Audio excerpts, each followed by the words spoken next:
if we look at the benefits, we've got to look at various levels, starting with the very physical people-based level, which is typically, from our perspective, your document management functions like the mailroom function, from your physical records archive, and so on.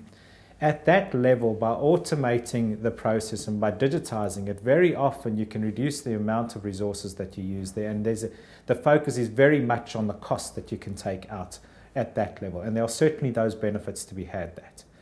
When you move into the more digital space, where we start talking about document processing as such, then your benefit starts cutting across the organization. Then it's no longer just about how much cost you can take out of the function itself.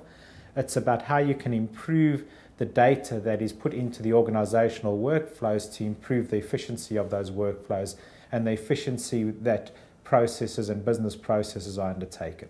So then you're starting to look at cost, but also efficiency and other benefits associated with that. If you look at the next level above that, you can start saying, well, okay, if I'm digitizing, if I'm passing electronic information over to the workflow, if you like, that then enables me to then start looking at the business process itself.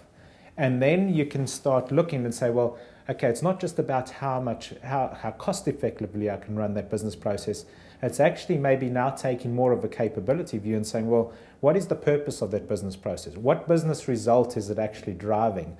And how do I have to optimize that business process that delivers the right result for the business? The right, whether it's a financial metric or whether it's a customer service sort of result that you're looking for or something else, how do I use it to affect that change? And so then you start at that point, you start seeing a far more holistic view, starting from the physical world. How do I change that physical world into a digital world? And there might be a balance between that.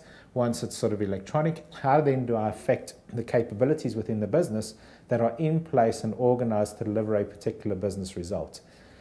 Once I've done that, then one can get into the world of, say, analytics or saying, well, actually, if we've got all this information, how do we use that information to give us true insight into how to position ourselves within the market, how to organize ourselves to be a fast, intelligent, flexible, agile organization and be the leader amongst the competitive pack out there. So then you go through each of the layers. And there's been big shifts in the space sort of over the last few years in terms of how one actually accomplishes that.